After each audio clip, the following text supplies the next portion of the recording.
bonjour à tous. Alors, avant de donner la parole à Séverine Fer, juste pour dire qu'on a parlé en interpro dans ce congrès, on a laissé la parole à des excellents topos de kiné, Marine, Guillaume, on a parlé avec des orthophonistes. Et voilà, et moi je me suis dit, tiens, je vais être un peu plus réglementaire, et je vais donner la parole à Séverine Fer, qui est juriste à l'Occitanie-Franche-Comté et avec qui j'ai travaillé pour préparer ce topo. Donc on a essayé de changer un peu de canal, puisqu'on va essayer de débriefer des vidéos. Voilà, on va faire de la simulation, on va débriefer des vidéos. Donc on va changer un peu de procédé.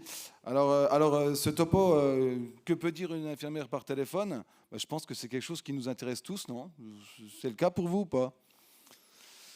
Eh ben, en fait, moi j'ai observé pas mal l'équipe paramédicale dans le service qui répondait aux familles. Et là, je me suis dit, ah là là, il va falloir quand même qu'on vérifie avec Séverine Hupfer si vraiment on est dans les clous quand on répond aux familles, d'autant plus que pendant plusieurs mois, les visites étaient interdites. Ça a été complètement délétère, hein, au niveau pour les familles, pour les patients, hein, même si nous, on a gardé quand même quelques visites malgré les sommations de nos directions de ne pas faire de visites. Et voilà, donc là aujourd'hui, avec Séverine, on va essayer de débriefer des vidéos.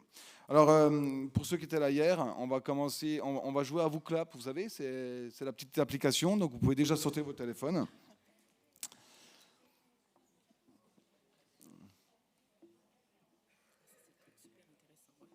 Ah ouais, là, ouais.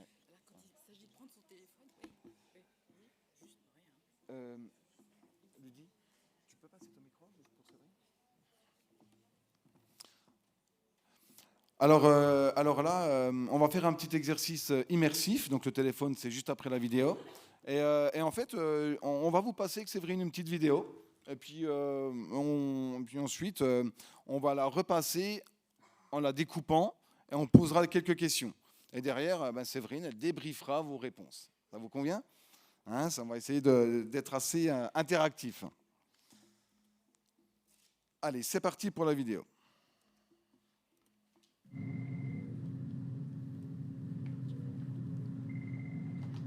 Service de réanimation, bonjour. Oui, bonjour. Madame Dupont, je vous appelle car j'aimerais avoir des nouvelles de Monsieur Dumont. Oui, vous êtes qui par rapport à lui, madame? Je suis son amie, je suis aide-soignante, je suis chez ma sœur à Saint-Omer. Le médecin de pneumologie m'a appelé pour me prévenir qu'il avait été transféré dans votre service et j'aimerais avoir de ses nouvelles. C'est grave, madame? C'est très grave, il est arrivé il y a environ 1 heure, le médecin est en train de le techniquer. Oh mon Dieu, ça veut dire qu'il a des tuyaux partout? Est-ce que je peux lui parler? Malheureusement, ce n'est pas possible, on l'a mis dans le coma, il est en isolement Covid. Mais il a le Covid? Et pour quelle raison vous l'avez mis dans le coma? En fait, il a une grave infection, mais je ne peux rien vous dire de plus. Oh, s'il vous plaît, je suis à 600 km de l'hôpital et je peux vraiment pas prendre la route. Je suis très inquiète. Est-ce qu'il respire tout seul ou avec une machine? Non, madame, il est ventilé avec une machine, on se prépare à l'emmener passer un examen. Oui, mais quel genre d'examen? Qu'est-ce qui se passe? Un scanner, madame, mais il faut que je vous laisse, on doit y aller. Rappelez dans une heure, Vous on pouvez pourra pas vous en m'en dire dire plus? Il a attrapé le Covid à l'hôpital, c'est ça? Madame, je dois vous laisser, le médecin m'appelle. Oh, s'il vous plaît, j'ai déjà mis 30 minutes pour avoir le service de réanimation. Est-ce que vous auriez une ligne directe, s'il vous plaît? Oui, je comprends. Rappelez au 03 84 98 40. Mais il va quand même pas mourir. Non, non, madame, ne vous inquiétez pas, on s'en occupe bien, on a vraiment l'habitude de s'occuper de gens de cas. Oui, madame. Merci, madame. Prenez bien soin de lui. Bon courage, madame. Au revoir. Au revoir.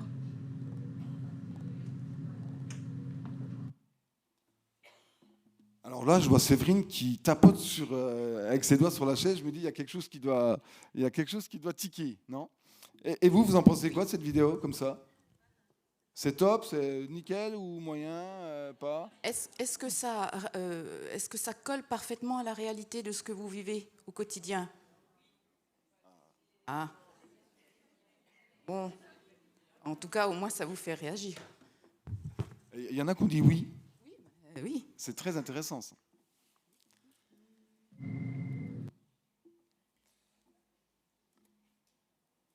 Alors, on va reprendre nos téléphones.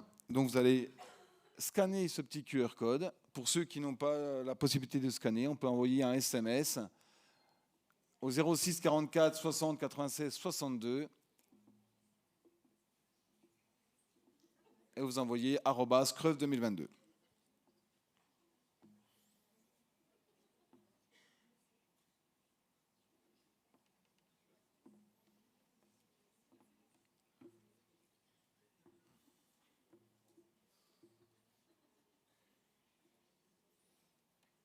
Ah, c'est un record, 73 personnes pour l'instant. Je remercie vraiment infiniment Laurent de me faire participer à cette nouvelle aventure. Pour moi, je ne connaissais absolument pas ce genre de choses. Vraiment, ça a l'air sympa.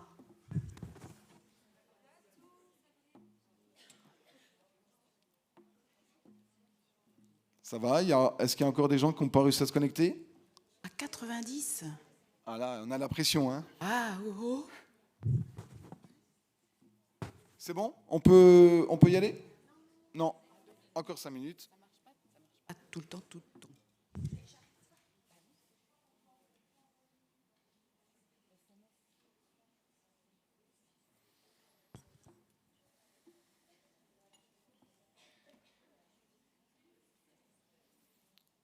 Mademoiselle, c'est bon? Super.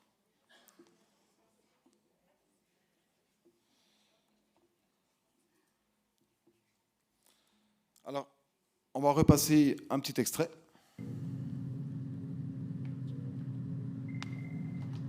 Service de réanimation, bonjour. Oui, bonjour. Madame Dupont, je vous appelle car j'aimerais avoir des nouvelles de Monsieur Dumont. Oui, vous êtes qui par rapport à lui, madame? Ouais, là, on va décortiquer point par point cette vidéo. Alors, première question. Selon vous, cette question posée par l'infirmière à la patient, enfin à la famille, pardon, à la dame qui appelle, est-ce qu'elle vous paraît pertinente? Vous êtes qui par rapport à lui?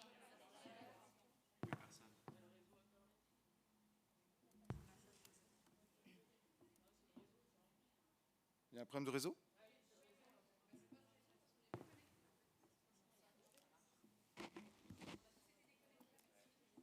C'est un problème de Wi-Fi?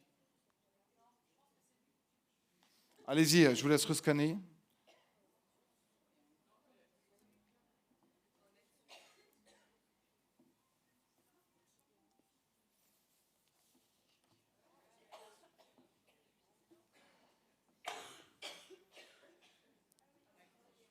C'est bon, vous l'avez?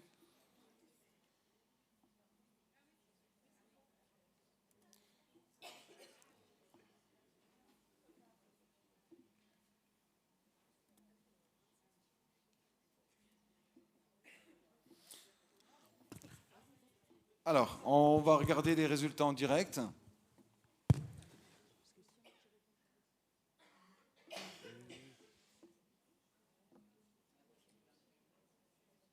S'il y en a qui répondent par téléphone, par SMS, il suffit d'envoyer le 1 si vous voulez répondre oui et le 2 si vous voulez répondre non. Parce que si vous écrivez la réponse, ça ne va pas envoyer votre réponse. Et ça sera pareil pour toutes les autres questions.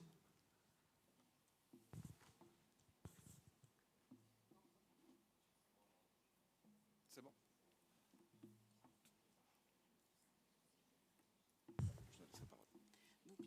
Là, si je vois bien et si je comprends bien comment ça fonctionne, 51 personnes ont répondu oui et 4 personnes ont répondu non. Alors, là, je vais répondre à la question par une autre question.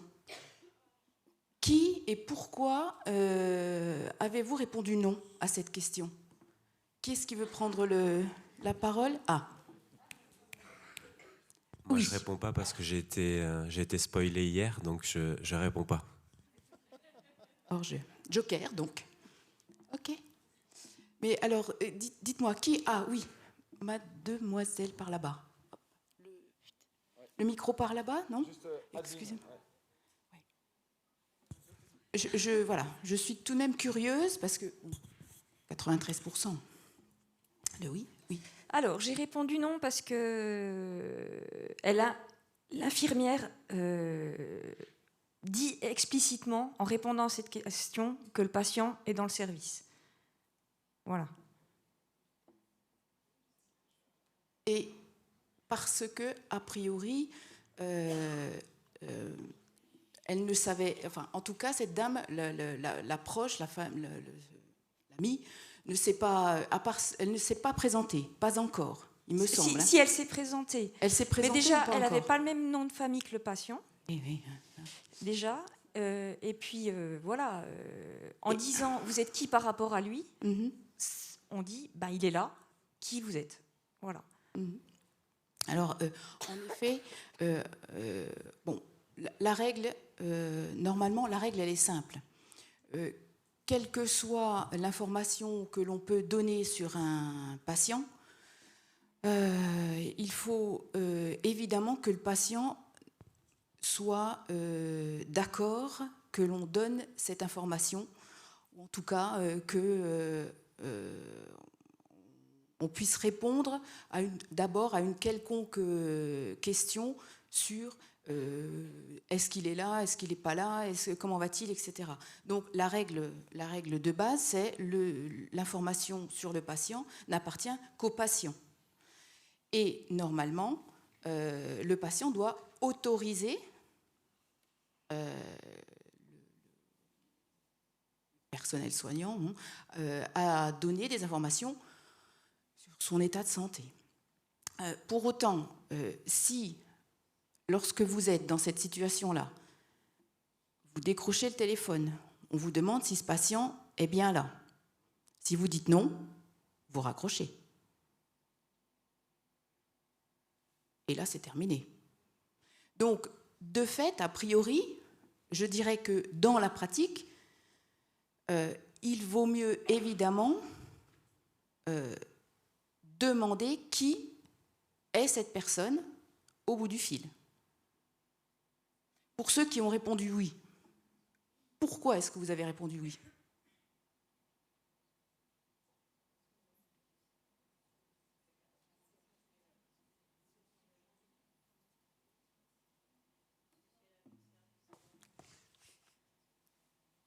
Et elle le savait, en effet, puisqu'elle le dit juste après, que c'est un pneumologue qui l'a, a priori, ou en tout cas, qui lui a donné cette information. Moi, je sais qu'on pose cette question dans notre service parce qu'on a dans le dossier administratif... Où êtes-vous ? Pardonnez-moi, je ne vous vois pas. Dans notre dossier administratif, souvent, les patients, quand ils rentrent chez nous, sauf quand c'est arrivé du SAMU, qui ont déjà été, on va dire, intubés en urgence avant, on essaie de toujours demander une personne de confiance avant dégradation de la personne et on le rend tout de suite au niveau informatique. Et on essaye de prendre le réflexe d'ouvrir le dossier patient et regarder dans l'administratif si on a un numéro et à quelle personne ça correspond. Ça, c'est fondamental. La personne de confiance, là également, mais on le verra un petit peu plus tard, la personne de confiance est celle qui prend le relais lorsque le patient est hors d'état d'exprimer sa volonté. Donc, c'est aussi à cette personne de confiance qu'on va fournir les informations qui ont trait à la santé de ce patient pour qu'il puisse prendre le relais si ce patient est hors d'état d'exprimer sa volonté. Mais c'est certain que là, en l'occurrence, si vous dites non de suite, en tout cas si vous dites je ne peux pas répondre à votre question puisque déjà j'irai au-delà de ce que je peux répondre, là vous coupez court à la conversation, ça c'est certain. Et on a une problématique en réanimation, c'est que on n'a pas tout le temps la personne de confiance. Des fois, les gens ils sont amenés directement intubés, et là, on a du mal à recueillir la personne de confiance. Donc, c'est la différence qu'il y a avec les autres services, quoi. Alors, je ne sais pas si vous, aux urgences, d'emblée, quand vous prenez en charge, mais chez nous, c'est compliqué, hein. Les vidéos sont enregistrées, alors c'est juste pour avoir le son. Chez nous, c'est quand ils arrivent déjà intubés, ventilés, c'est sûr que c'est compliqué. Après, des fois, ça arrive qu'ils aient déjà été hospitalisés dans l'hôpital, donc on a déjà la personne de confiance sur les lits. Et par contre, je sais pas si c'est vraiment une pratique du service. Moi, j'essaye quand ils arrivent, qu'ils sont conscients, qu'ils sont capables de désigner quelqu'un. Premier truc que je prends, quand en même temps qu'on fait l'entrée, la vérification de l'identité, on prend le formulaire de personne de confiance. Mais après, je suis pas sûre que ça soit un réflexe pour toute l'équipe. Mais en tout cas, c'est le bon réflexe.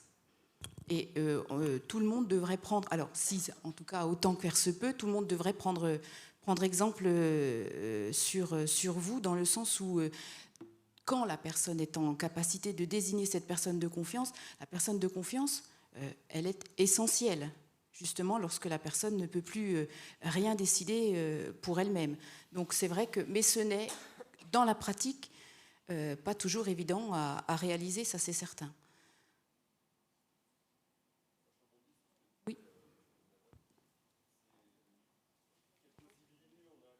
Polo, c'est enregistré.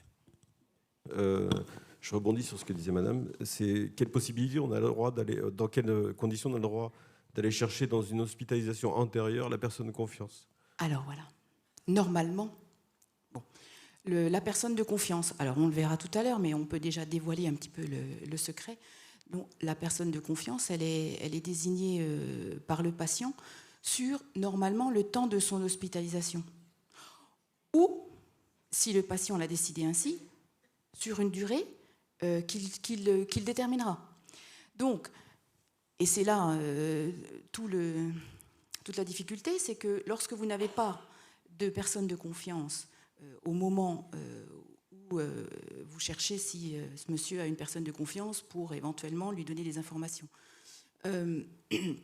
Si la personne de confiance qui était nommée dans le DPI sur une hospitalisation antérieure et qu'il était indiqué que ce n'était que pour la durée de l'hospitalisation, la personne de confiance, finalement, pour cette hospitalisation-là, elle n'est plus valable. Donc, de fait, on n'est déjà plus dans les clous. Mais il y a être dans les clous, c'est moi qui vous dis ça, je ne devrais pas le dire, mais il y a être dans les clous, et puis faire au mieux pour que ça se passe au mieux.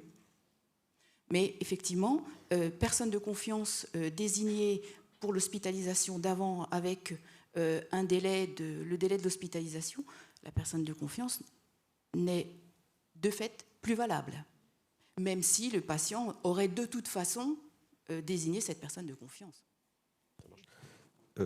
Une deuxième question, s'il Oui. vous plaît. Dans le cas où le patient arrive et qu'il est intubé, donc pas en capacité de désigner sa personne de confiance, est-ce qu'il y a une personne de confiance par défaut? Alors, pas de... Non. Est-ce que, par exemple, c'est le conjoint en systématique où on ne peut même pas s'autoriser à définir? On ne peut même pas s'autoriser, D'accord. en fait. Mais là, moi, je vous parle des termes de la loi. Et donc, on ne peut pas... La personne de confiance, elle n'est désignée uniquement que par le patient et avec le consentement de la personne qu'il désigne, co-signé par écrit, avec tout bien défini. C'est pour ça qu'il existe maintenant, on en a un exemplaire à la CNFC, mais il existe le formulaire de désignation de personnes de confiance. Parce que ça doit être fait, co-signé par écrit. Donc, cette personne de confiance, si elle n'est pas désignée, il n'y en a pas une par défaut. Ça ne peut pas être le conjoint, ça ne peut pas être le père, ça ne peut pas être la mère. En l'occurrence, en gros, pas grand monde. Une question derrière, ouais. Oui, vous avez partiellement répondu à la question, mais effectivement, dans le formulaire de personne de confiance, le patient doit désigner et la personne désignée doit signer pour accepter cette fonction. Parce que des fois, il y en a qui disent il m'a dit que j'étais sa personne de confiance, mais je ne me sens pas vraiment d'avoir cette responsabilité, entre guillemets. Exact. Du coup, même si on est bien intentionné, on fait remplir le formulaire de personne de confiance. Ce n'est pas signé par la personne de confiance désignée, parce qu'entre-temps, le patient est intubé, entre-temps, la personne n'a pas pu venir, etc. On est informé qu'on a le bon numéro de téléphone potentiel. Voilà, on n'est pas plus dans les clous. On n'est pas plus dans les clous, en effet. C'est vrai qu'au regard donc, du Code de la santé publique, vraiment, la personne de confiance doit être désignée et par écrit et doit co-signer et donner son consentement. Et on le voit, on le voit à la HNFC quelquefois, personne de confiance dans le petit onglet, personne de confiance au DPI, indiqué, je ne sais pas moi, peu importe, le conjoint avec un numéro de téléphone qui finalement n'est que la personne référente, mais qui n'a absolument pas signé, et donc on n'est pas dans les clous réglementaires. Voilà, parce que cette personne de confiance, elle a un rôle essentiel, et surtout dans le processus de fin de vie, et en tout cas dans la procédure collégiale, c'est tout de même elle qui va être en première ligne pour discuter de tout ce qui va se faire voilà, pour la fin de vie d'un patient. Donc c'est tout de même extrêmement important. Oui. Oui.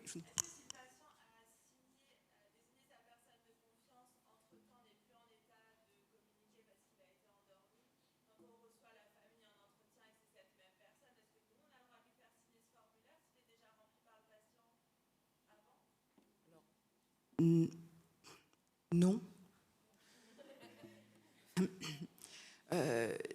Non, dans le sens où, au moment où le patient a désigné la personne de confiance, elle n'était absolument pas, elle n'était peut-être même pas au courant. Et comme vous l'avez dit tout à l'heure, c'est tout de même une responsabilité. Et cette personne de confiance-là n'a pas forcément, au moment où, en tout cas, on ne peut pas faire le lien entre le moment où le patient a désigné cette personne de confiance et le moment où on va dire bon bah ok, c'était vous, on vous reçoit, c'était vous, bah, s'il vous plaît signez. Et en plus de ça, on est limite dans les clous au niveau des dates. Hein. Donc je dirais non. Voilà, c'est moi qui vais répondre en fait. C'est moi qui vais voter. Je vais mettre oui ou non à chaque fois. Une dernière et après on va avancer. Oui, encore une question. Actuellement, il y a le dossier médical partagé qui se développe de plus en plus avec Amélie qui nous dit qu'on peut aller le remplir sur le site et tout ça. Et une des premières questions qu'il nous pose, c'est la personne à prévenir si jamais on a un problème de santé.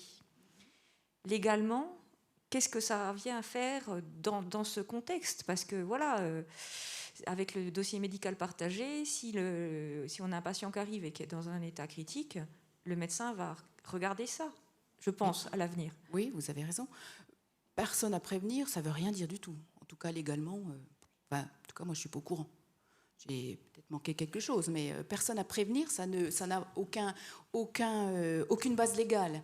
La seule personne qui pourrait être à prévenir, c'est la personne de confiance. Légalement parlant, j'entends. Alors après, c'est vrai aussi que lorsque le diagnostic ou le pronostic est grave, là, un proche, un membre de la famille peut être prévenu. Et ça, c'est une exception. Mais c'est dans le cadre où le diagnostic ou le pronostic est vraiment vital et grave. Là, on peut, mais c'est encore assez flou, c'est vrai que là, le texte est pour moi un peu flou, on peut prévenir la famille ou les proches. Alors là, c'est tellement large qu'on peut se faire plaisir. Hein. Donc, mais ce n'est vraiment que dans ce cas-là, exclusivement, c'est donc une exception au principe, et exclusivement fait par le médecin. Parce que je vous rappelle que là, nous parlons de deux choses différentes. Nous parlons et du médecin et de l'infirmier ou de l'infirmière. Je vais dire IDE pour faire plus simple. Donc, il y a des choses que l'IDE peut dire et des choses qu'elle ou il ne peut pas dire et qui ne pourront être dites que par le médecin. On a une question. Oui, bonjour. Donc, je m'appelle Zora, je suis infirmière à Vesoul et je voudrais vous parler en fait d'une situation particulière qu'on vient de vivre il y a quelques semaines. Donc, on a reçu un jeune qui n'était pas encore, pour un gros souci pulmonaire, qui était en capacité à s'exprimer. La seule différence, c'est qu'il était suivi par l'UDAF. Donc voilà, donc curatelle, tutelle. Donc il m'a désigné, puisque c'est moi je m'en suis occupée à son entrée, sa personne de confiance, comme on fait un recueil d'emblée à l'entrée quand les personnes sont en capacité de s'exprimer. Et il a bien exprimé que c'était sa petite copine qu'il fallait prévenir. Voilà. Donc, entre-temps, il s'est dégradé, il est intubé, donc voilà, dans le coma. Et là, l'UDAF intervient en nous disant que c'était pour eux qu'il n'y avait pas à donc donner, que la personne de confiance n'avait aucune valeur juridique. Ouais. Et voilà. Et moi, je suis la cadre du même service. Et il y a quelques jours, à l'inverse, un patient sous tutelle de l'UDAF, on a identifié les coordonnées en tant que personne de confiance. On a appelé la personne concernée en informant que le patient était dans un état très grave et qu'il risquait d'être intubé. Et cette personne a refusé d'être identifiée comme personne de confiance. Vous parlez du tuteur? Oui. Qui a refusé? Okay. Oui. Alors, c'est vrai qu'on va... Mais alors, les prochaines questions, vous allez avoir 100% de bonnes réponses. Donc, le tuteur, l'histoire du tuteur. Alors, qu'on soit déjà bien clair, quand on dit tuteur, c'est vraiment le terme extrêmement générique, dans le sens où on parle de mandataire judiciaire à la protection de la personne. Et je vous passe les cas assez, on va dire, ponctuels, mais dans ce statut de mandataire judiciaire à la protection du majeur protégé, il y a deux cas, la curatelle et la tutelle. Vous êtes d'accord avec moi? Curatelle renforcée, curatelle simple ou tutelle.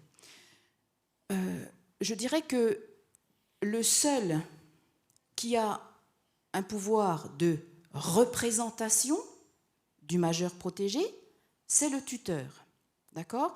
Il peut l'avoir pour la gestion de ses biens, mais aussi la gestion de sa personne, mais pas tout le temps.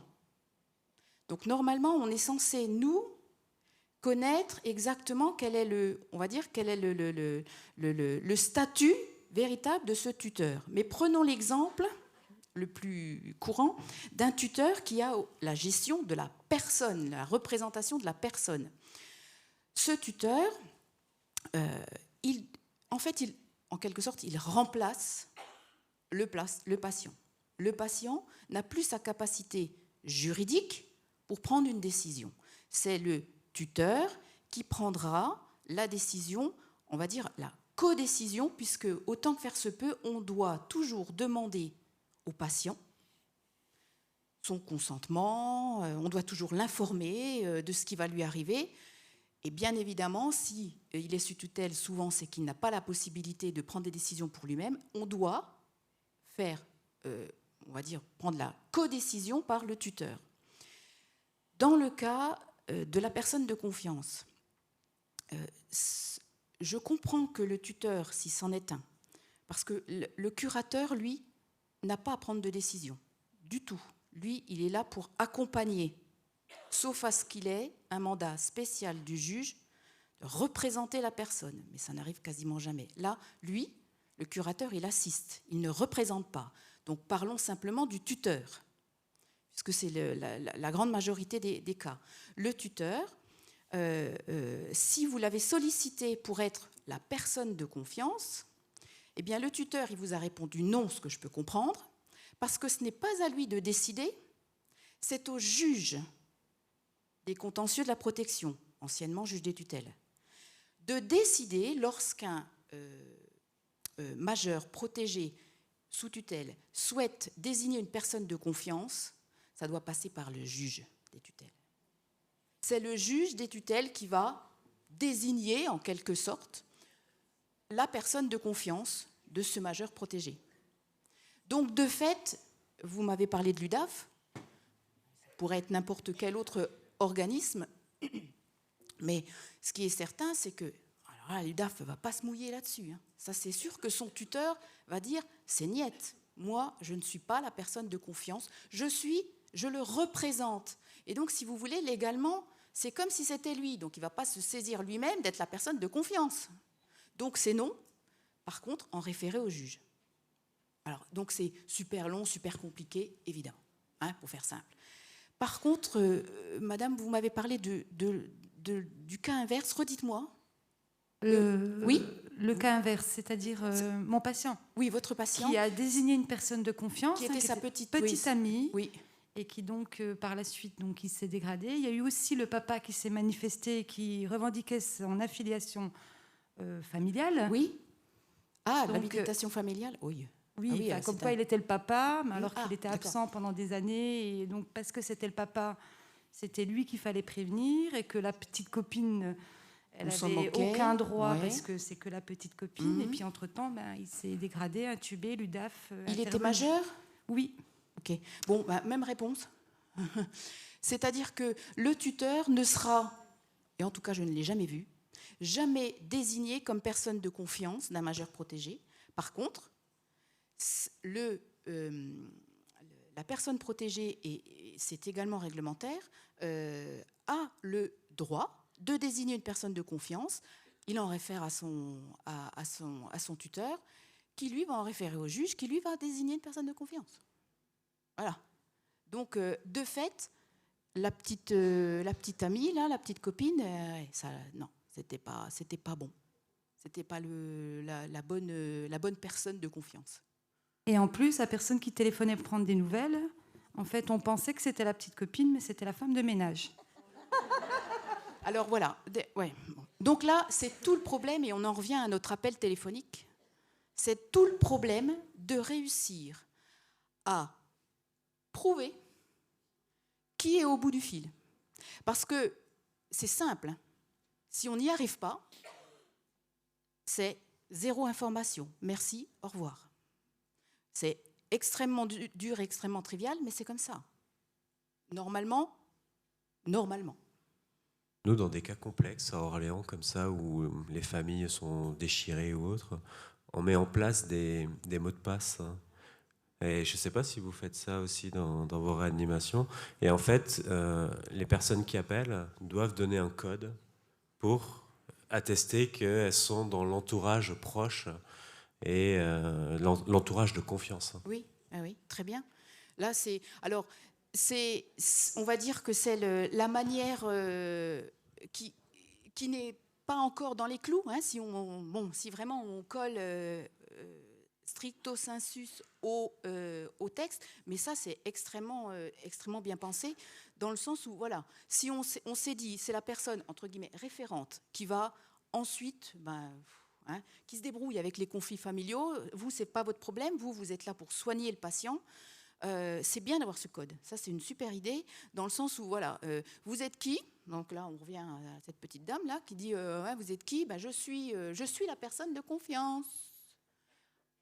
Ou alors, je suis Madame Intel, référente, enfin, connue comme telle. OK, vous avez un code ? Oui, c'est le code temps. Le code temps, vous le notez où ? Dans le DPI ?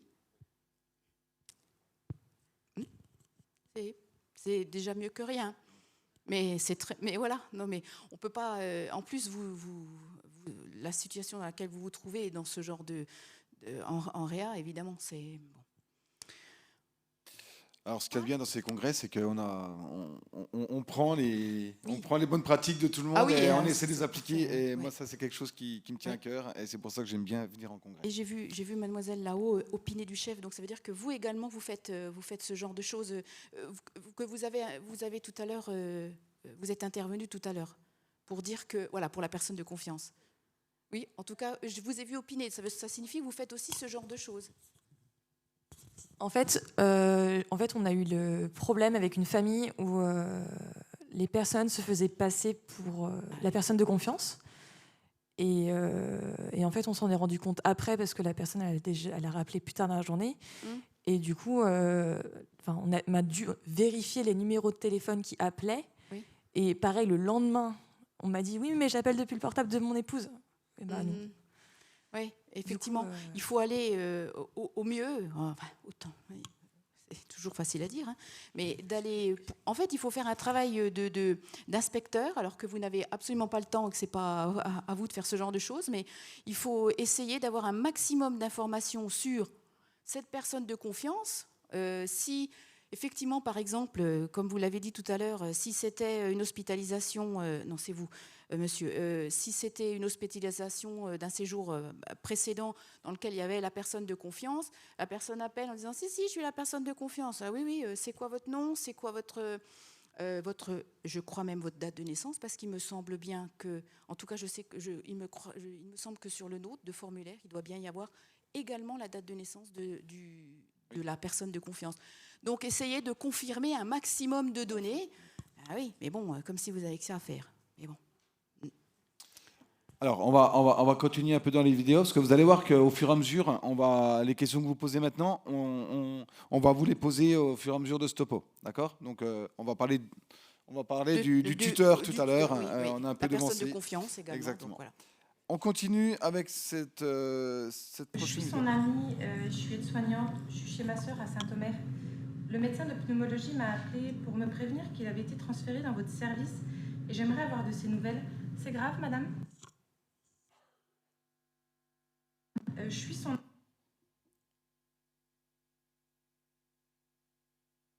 Alors, le fait que cette personne se présente comme son amie et qu'elle est soignante, allez, on est de la même maison, je sais ce que c'est, je suis aide-soignante, voilà. Est-ce que ça influence votre réponse?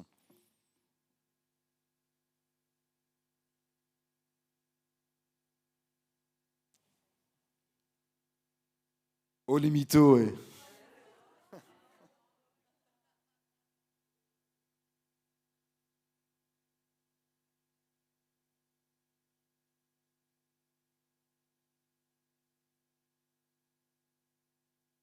Oui, je te le remets tout de suite.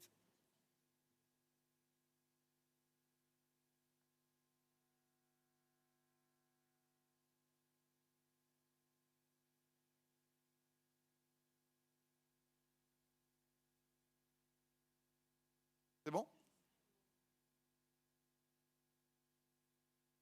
79. Donc on a 83% de menteurs, c'est ça, non? J'en fais partie. Parce que j'ai ouï dire, je ne dirai pas qui m'en a parlé, mais j'ai ouï dire que chez nous, à l'hôpital Nord-Franche-Comté, il y avait plus de oui que de non. Alors, on laisse, il y a encore 40 personnes à voter. Tu peux plus, t'as bloqué le vote, t'as mis le cadenas. Ah oui, oui, oui. Allez, je vous donne encore quelques secondes.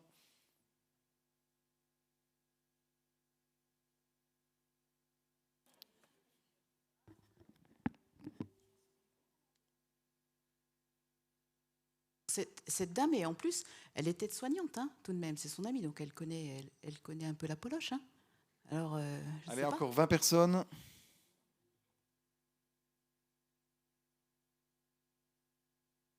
Alors, la question, c'est, là, on ne vous demande pas ce que dit la loi. On demande, vous, dans votre pratique quotidienne, quand quelqu'un vous dit « je suis de la maison », est-ce que ça vous influence? Est-ce que vous... moi, personnellement, j'ai répondu que ça m'influençait. Hein. Moi, j'ai une collègue, l'autre jour, cadre, qui m'appelle pour avoir des nouvelles de... allez, voilà. Oui, mais ça, c'est ta bonté naturelle, Laurent. Oui, mais je suis hors la loi ou pas? Oui. Ça y est, c'est fini, on vote plus? Oui, c'est bon, fini. Il y en a qui n'arrivent pas ou... Non, ça y est, c'est fini. Ça y est, ok. Bon. Alors, oui, voilà. Alors, le fait que cette personne se présente comme étant aide-soignante, une amie, etc., est-ce que ça influence votre réponse? Non. Bon, bah, tant mieux. Hein. De fait, hein, c'est pas parce qu'on vous prend par les sentiments, c'est toujours la même réponse. Hein. C'est toujours la même réponse. C'est pas parce que... alors, normalement, c'est pas non plus parce que c'est un... je sais pas moi, le père d'une collègue qui est actuellement en vacances, qui est à l'autre bout de la France parce qu'elle est en bord de mer, qui vous appelle en disant ma sœur vient de m'appeler en disant que notre père venait d'être admis en réa, tu peux me passer des infos? Ben non, parce que je suis pas dans les clous. Il n'est pas sympa, hein, celui qui ne veut pas donner des nouvelles. De toute façon, j'ai jamais le rôle très sympa, moi. C'est pour ça, je ne sais pas pourquoi. Parce que vous, depuis hier, c'est très positif. Vous avez ce rôle-là extrêmement, pour moi, positif. Et puis moi, j'arrive et je casse la baraque. Donc, bon, non, voilà. On essaye au maximum de répondre plutôt à la personne de confiance si on l'a, si on a les infos. Ou alors, bon, parce qu'évidemment, il y a la règle et puis il y a ce qu'on peut faire dans la vraie vie.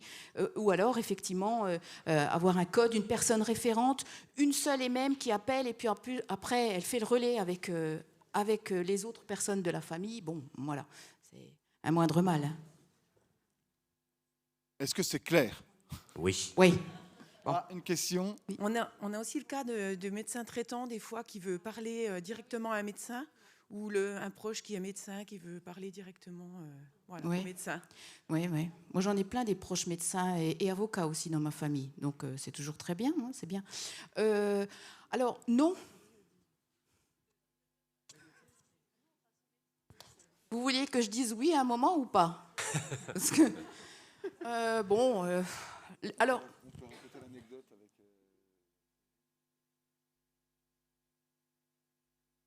Non, mais juste un petit exemple. Nous, on a eu le cas où l'infirmière reçoit un appel et au final, la personne se présente comme un attaché du ministre qui vient prendre... voilà, donc... C'était la directrice de cabinet du ministre de la Santé, oui. Dont la mère avait été hospitalisée, la mère ou la grand-mère était hospitalisée, et voilà. Et donc cette directrice de cabinet souhaitait avoir des informations pour redonner à Madame la ministre, qui n'a pas que ça à faire, pour appeler, pour prendre des nouvelles de sa maman. Et alors, que s'est-il passé? Il n'y a pas eu de nouvelles de données. Voilà. Félicitations. Félicitations. Alors si, on peut éventuellement jouer sur le partage d'informations, ce fameux partage de dossier médical, mais effectivement, on peut entre confrères considérer, mais ça c'est pareil, hein, le médecin traitant que vous avez au bout du fil, là, qu'est-ce que vous en savez qu'il est médecin traitant? Sauf attention, peut-être aller voir sur le DPI, qui va vous dire, puisque normalement, lorsqu'il y a les lettres de sortie, s'il y en a, les lettres de liaison, elles sont envoyées au médecin traitant, hein, normalement, je dis bien normalement, ça c'est réglementaire aussi, faut que ce soit fait normalement, illico presto. Normalement, vous avez le nom du médecin traitant. Donc, si monsieur Untel se dit « Bonjour, docteur Untel, je suis le médecin traitant du patient, j'aimerais avoir de ses nouvelles », ou discuter avec mon confrère, discuter avec mon confrère, à mon avis, peut-être que c'est un peu plus plausible. Mais pour autant, vous avez la possibilité de vérifier. Et puis, je vous rappelle tout de même que si c'est un médecin traitant, qu'il souhaite des informations médicales, vous n'avez pas à lui en fournir, puisque ce n'est pas votre rôle. Il faut transférer au médecin qui s'occupe du patient. Voilà, exact. Et vous transférez la patate chaude au médecin, et puis voilà. Question suivante. Oups. À qui peut-on donner des éléments de renseignement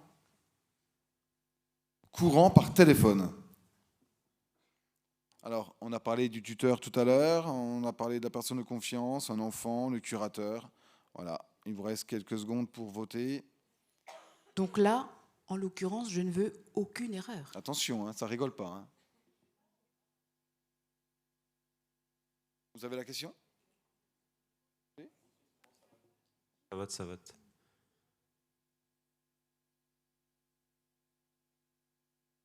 Affiche pas la dynamique pour n'influencer personne, c'est ça? Ouais, exprès. Très bien.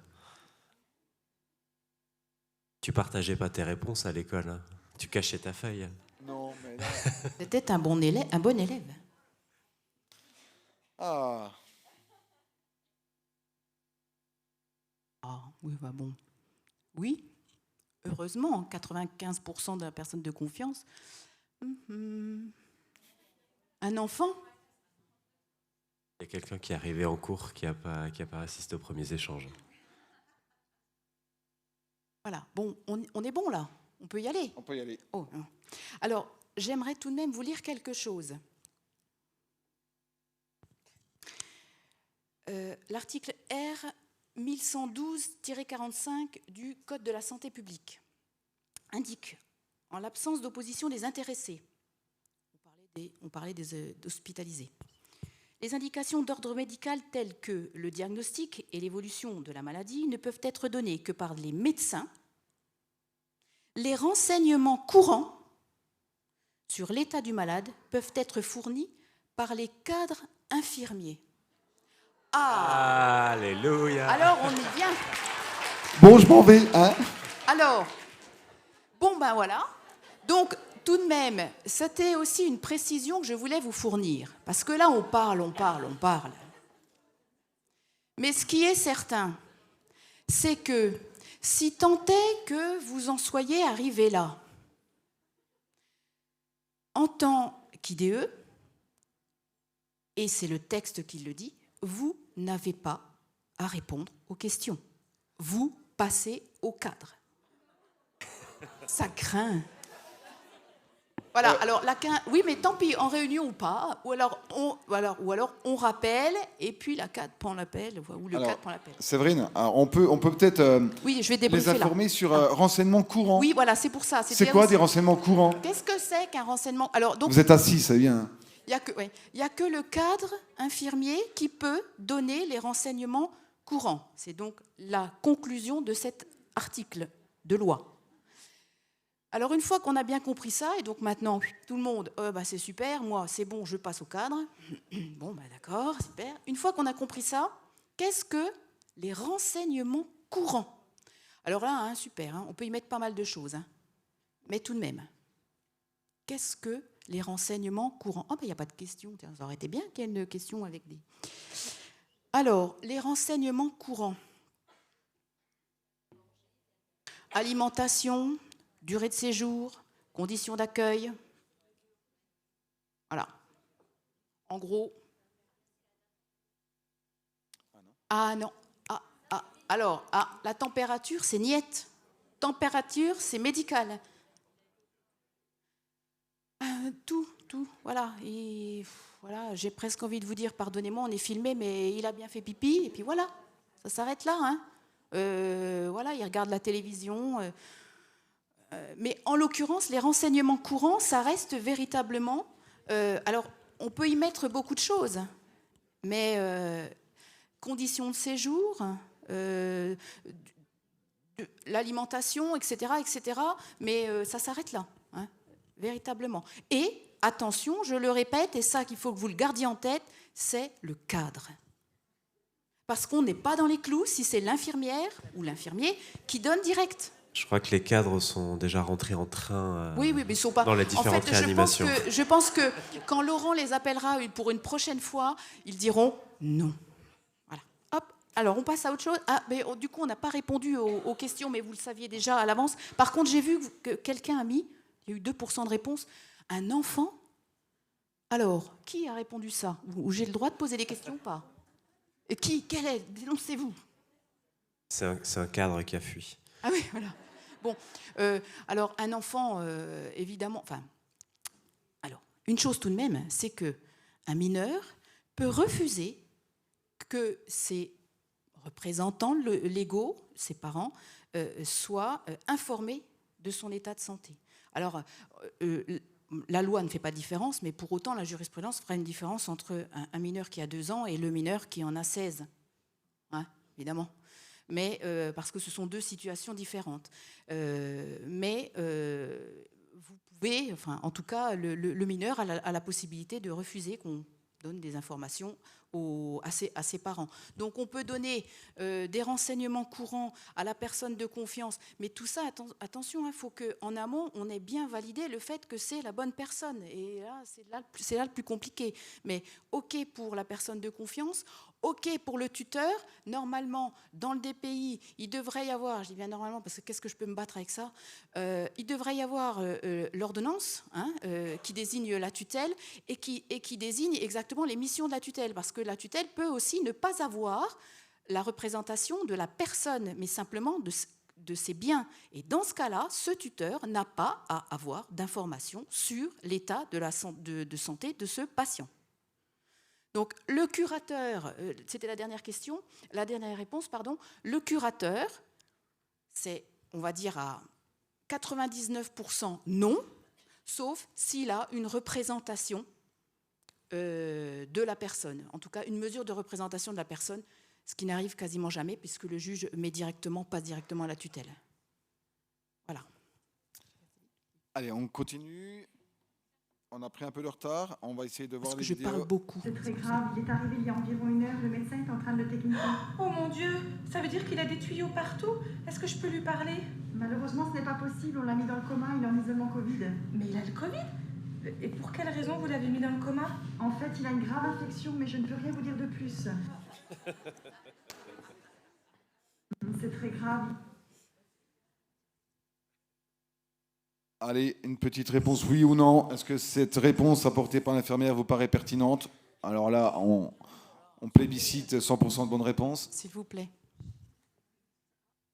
Ça passe? Cache. Ça. Il cache. C'est un cachotier. Allez, c'est parti. Oh la grande classe. Merci. Si. Ah, il reste quand même 30, 20, 23. Les paramédicaux apprennent vite. Hein.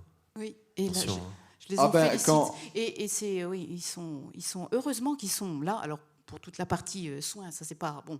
Mais pour la partie, on va dire, responsabilité et la partie juridique, heureusement, parce que ce sont de bons partenaires. En tout cas, chez nous, ce sont de bons partenaires. on a compris qu'on devait envoyer vers les cadres.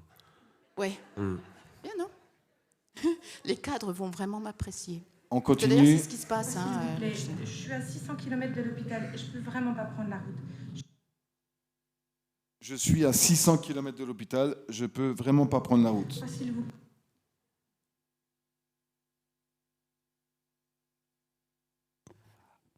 Alors, nous sommes en période Covid. Ça fait 2 ans qu'on vit ça, avec des visites très limitées. Et la famille de Monsieur D habite à 600 km de votre service. Quel est votre positionnement en tant que soignant? Peu importe la distance, je ne donne aucune nouvelle par téléphone. Une personne est soignante, elle habite loin, je comprends son stress et je me permets de lui donner quelques informations. Je renvoie l'appel vers la cadre de santé du service. Et je propose d'organiser un rendez-vous avec le staff médical.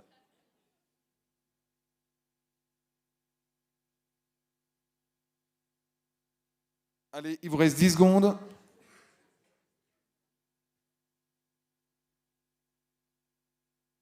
C'est en train de se battre. On dirait la présidentielle. Regardez. Voilà, donc on a arrêté. Séverine, je te laisse débriefer. Oui, bien sûr. Alors, très vite. Bon, la personne est soignante, elle habite loin. Bon, c'est vrai que je peux la comprendre et je lui donne quelques nouvelles médicales. Alors là, les 3 qui ont répondu ça, ne vous désignez pas, s'il vous plaît. Donc, ceux-là plutôt, rebasculer sur, parce que si ce sont des éléments médicaux que veut cette personne, eh bien, on renvoie finalement vers le médecin. Des éléments médicaux, seul le médecin pourra les apporter. Donc, on propose, on programme, je ne sais pas comment est-ce que vous faites, quelles sont vos habitudes, mais vous organisez un rendez-vous téléphonique avec le médecin, ou voilà. Mais en tout cas, les éléments médicaux, ce ne sont que ils ne sont donnés que par le médecin. Et puis, je renvoie l'appel vers le cadre de santé, bien sûr. Hein, on l'a vu tout à l'heure. Voilà, oui, pourquoi pas. Et puis, peu importe, je ne donne aucune nouvelle par téléphone. Moi, je dirais que je pourrais être assez d'accord avec ça. Mais ça, c'est mon côté extrêmement... voilà.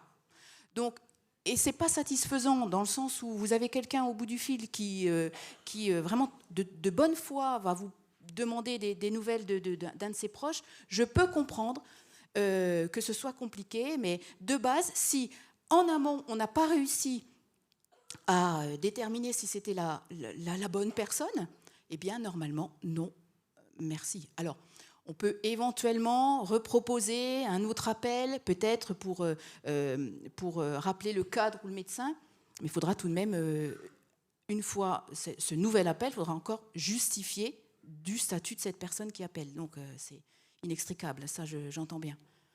Alors toutes ces réponses, ça ne fait pas forcément plaisir, notamment l'encadrement, mais quand on a préparé ce topo avec Séverine, En fait, on a repris le code de la santé publique. Oui, alors je ne l'ai pas Séverine amené, hein. voulait venir sur scène avec le code. Bon, j'ai dit, tu fais comme tu veux, si tu veux, il n'y a pas de problème. Je n'ai pas osé pour ne pas véritablement me faire, être obligée de me faire exfiltrer, parce que je me suis dit, ça va pas vous plaire. Déjà, mes réponses ne sont pas très... Bon, mais voilà, oui, en effet, hein, ça, ce n'est basé que... Moi, je vous parle de la loi. La loi est dure, mais c'est la loi. Hein, dura lex, sed lex. Mais c'est comme ça. Mais vous pouvez faire des... C'était du latin. C'est la seule chose que je connais en latin. Allez, on continue. On a bientôt terminé. Est-ce qu'il respire tout seul ou avec une machine? Non, madame, il est ventilé avec une machine, on se prépare à l'emmener passer un examen. Oui, mais quel genre d'examen? Qu'est-ce qui se passe? Un scanner, madame, mais il faut que je vous laisse, on doit y aller. Rappelez dans une heure, vous pouvez pas...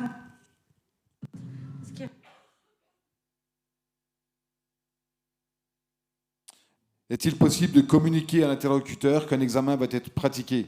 En d'autres termes, est-ce que l'examen, ça fait partie des renseignements courants qu'on peut donner à une famille une fois qu'on a vérifié l'identité, etc.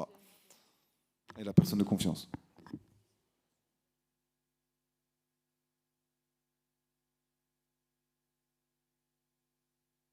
Ah, on a 8 médecins dans la salle.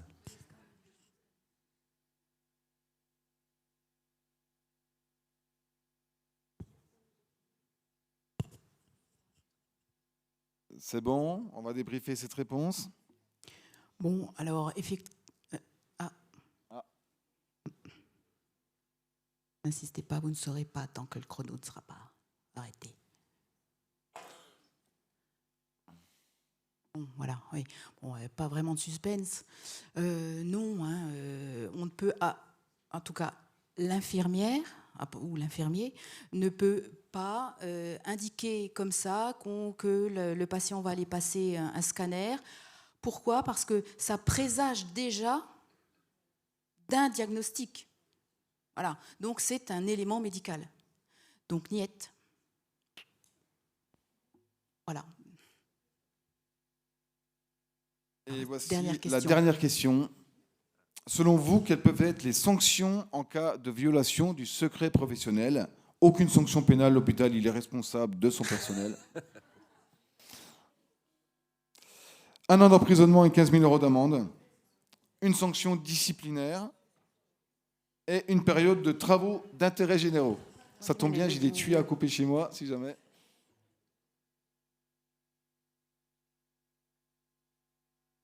Du milieu, ouais.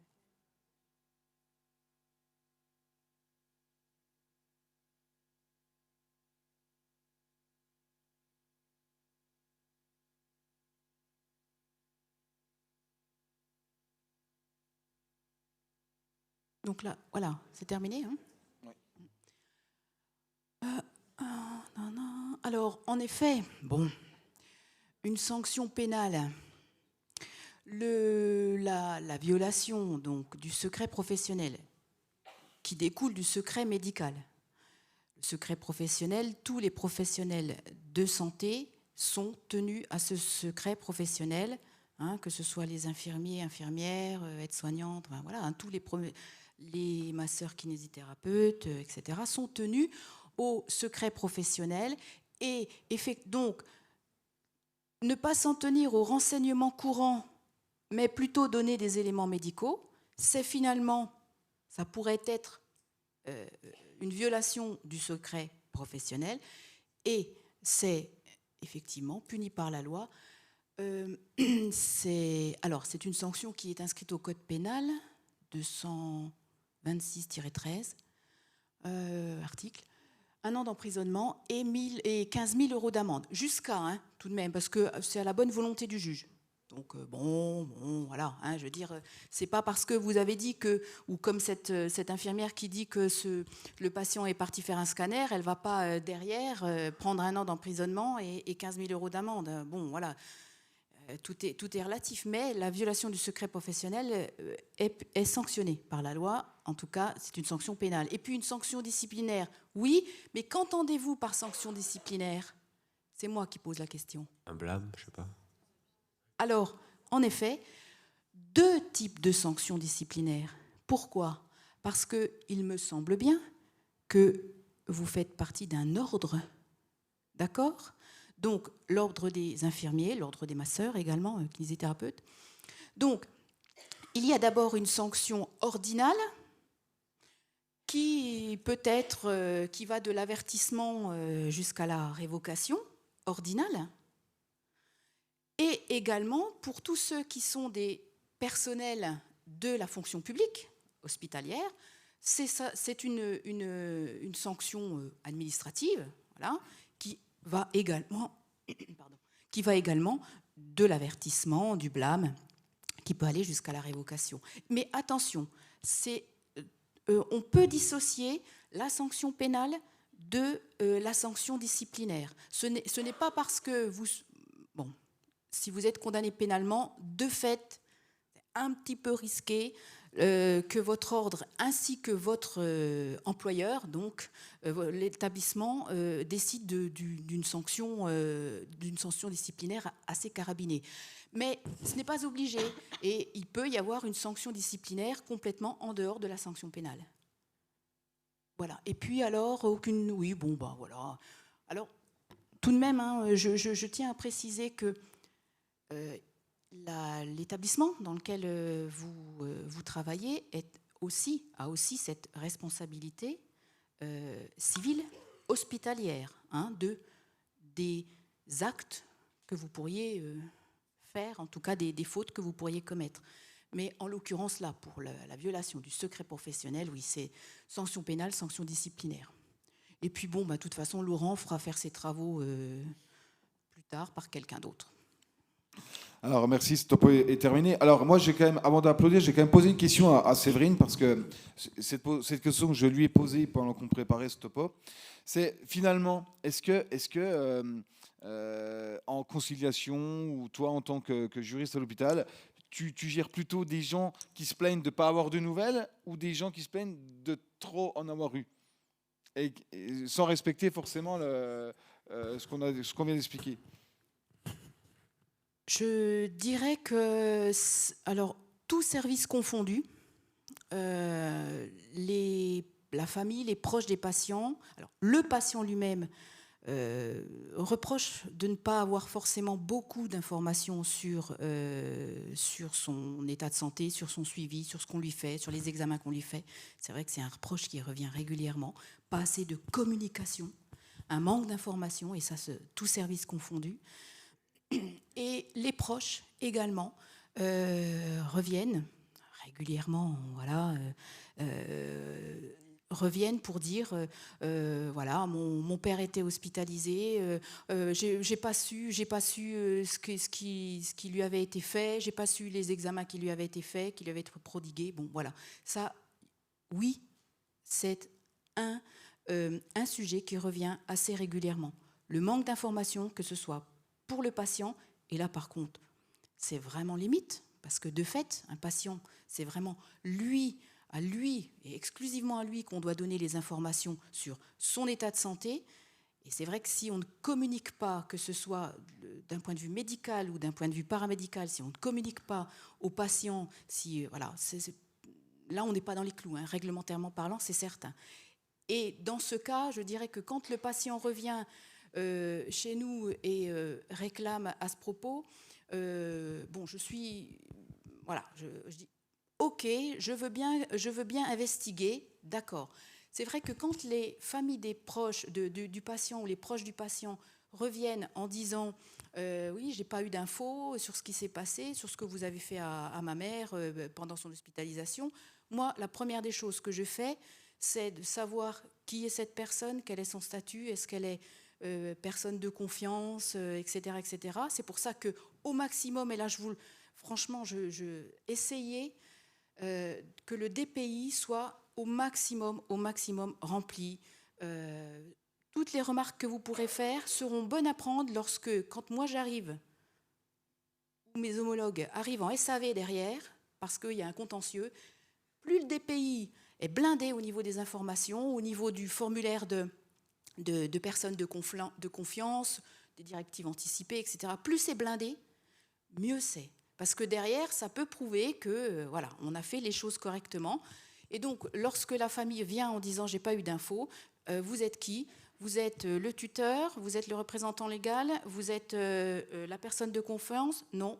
Bon, je suis navrée, mais au regard de la loi, vous n'avez pas à obtenir d'informations. C'est vrai que moi, c'est facile, hein, je ne les ai pas au bout du fil pendant que le patient est dans le service. Moi, j'arrive en SAV, hein, j'arrive juste après.